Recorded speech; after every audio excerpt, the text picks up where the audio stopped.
Has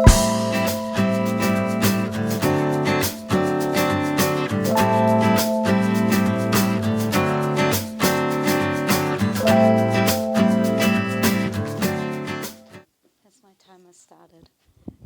Oh, no, it's all right. I don't really need slides. Ooh. Sorry. Hi, everyone. Cool, my timer has started. Stay strong, people would always say. But what if I don't want to be? What if I'm too tired to be? And what about the times when I just can't? I think our society overvalues independence and strength, but does not hold support, compassion, and kindness to high enough of a regard. My story starts in my childhood. I'm an only child. I grew up mostly under the care of my grandmother. My mother was hardly home. She was a very successful businesswoman. My dad worked 9 to 5, but he was timid under the reign of my grandmother and my mother. On one hand, I consider myself very lucky to have grown up in a family of strong women. Women in my family are the ones who work hard, bring home the bacon, and make the decisions. But on the other hand, I also think that this is a little weird, not imbalanced family dynamics. Oh, forgot my line, but that's okay. And my parents separated when I was 9. That too was my mother's decision. Then, when I was about 12, my mum brought me single-handedly to New Zealand. She spoke no English, she knew no one in the country, and my English was limited to, "Hi, how are you?"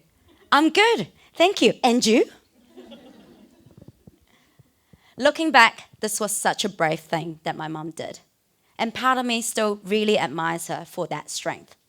But part of me has also had to deal with the consequences of this decision. Pretty soon after we've moved here, my mum fell into a depression because it was such a cultural shock. She felt isolated.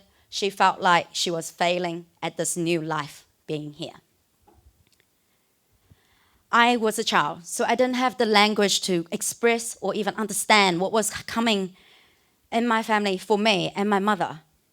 I just remember days that I would shower and I just hated that time because that's when the world was quiet. It felt empty, it felt meaningless. But I would snap myself out of it pretty quickly because I knew I was the only one that my mum had here. I had to be strong. There was no one else. I could not crumble and I shed no tears. Fast forward 10 years, I was living in Wellington, having the time of my life, had gone on this massive self-awareness journey with Youthline, volunteering there as a counsellor. And I also had a job that I really liked, doing Agile coaching and facilitating. Then the incoherent phone calls came from my mother. She told me she did not want to live anymore. My grandma had already moved to New Zealand by that point and living with my mum, and she also confirmed to me that my mum was unstable in her feelings and thoughts. From my counsellor training, I knew something had to be done and had to be done quickly. So I packed up my life in Wellington within a week, and I was very lucky that Xero at the time was very supportive and moved me to their Auckland office. The 2 a.m. trips to the ED were no fun. Explaining to the doctors multiple times about my mum's multiple suicidal attempts was surreal. The persistent phone calls to the mental health unit to ask for support was exhausting. But I knew I had to be strong because there was no one else.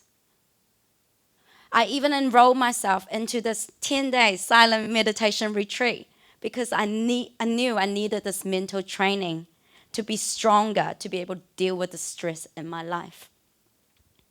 Thank goodness, though, that my grandmother was here, that she was my solace, and she cooked me yummy Chinese food. A couple years passed by with me having borne the weight of caring for my mother.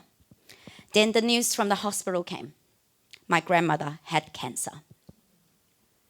The doctors couldn't give us a time frame, but advised me to get her affairs sorted. I remember one day I was walking down the streets with my grandmother and my mom, just going to the shops, and I just laughed. On one side of me, there's my mentally ill mother, and on the other side of me, there's my physically ill grandmother. Grief didn't hit me until months later.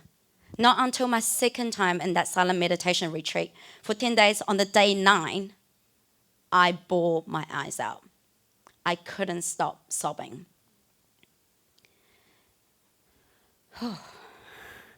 Then this experience made me feel like that was so cleansing, and that was the start of me cultivating acceptance, kindness, and compassion for myself. The last few months of my grandmother's life were a whirlwind. Her other 3 children came from China, and we took turns cooking, cleaning, monitoring her health, taking care of her, basically. Of course, being the one in the family who spoke the best English, I was the one talking to the doctors. I was the one that picked up the burial plot, arranged for the funerals. I was the one that learned how to give morphine jabs to my grandmother to relieve her of pain. And I was the one that drew up the emergency plan in case she had excessive bleeding. People would say to me, "Stay strong, Suki, like you can get through this." And I would just reply to them, "I'm really, really tired."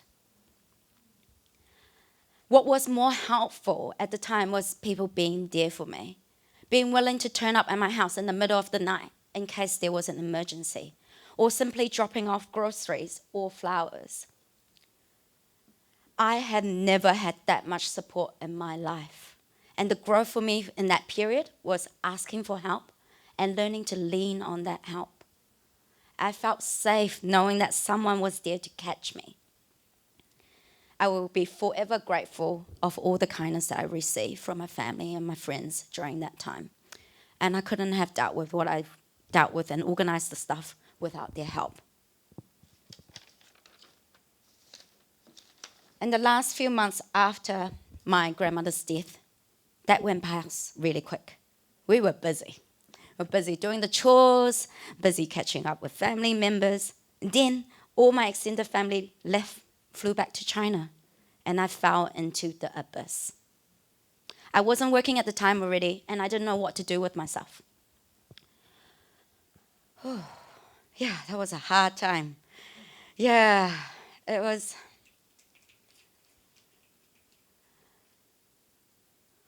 I felt a hole in my heart because my grandmother was my most loved person in this world. And now she's gone. And I would stare into this jade bracelet that she's given me every day and remind myself that even though she's gone, her love is still here, not yet gone. I know what this love feels like, and this is my chance to give myself that in return now. So I started developing a new habit for myself of being kind to myself.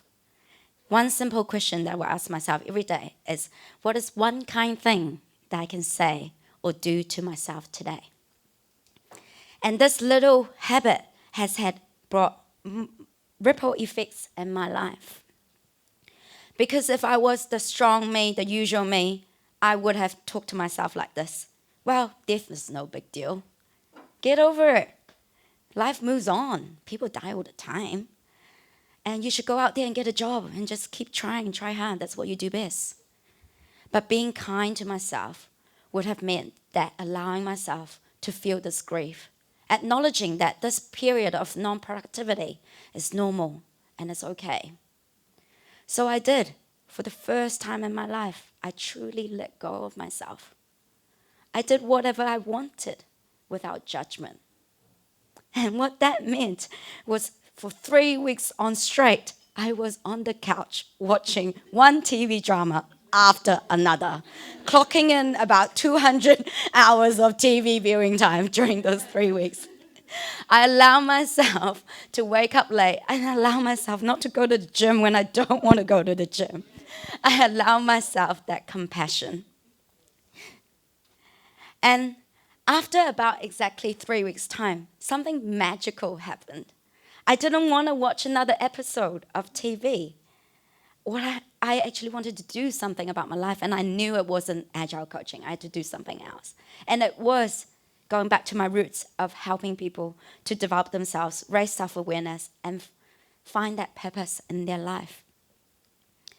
So I looked at my skills, my qualifications, and thought, wow, I've got a strong foundation of coaching and counseling. I've been in startups before. I've had a range of corporate experience. So why not? I started my own business. And after a year and a half and many failures, I'm glad to say that now I've found my niche, helping ambitious professionals to find their dream job and redefine their grind. And self-compassion is actually a big component of what I coach on, because I believe that is the key to a successful and meaningful life.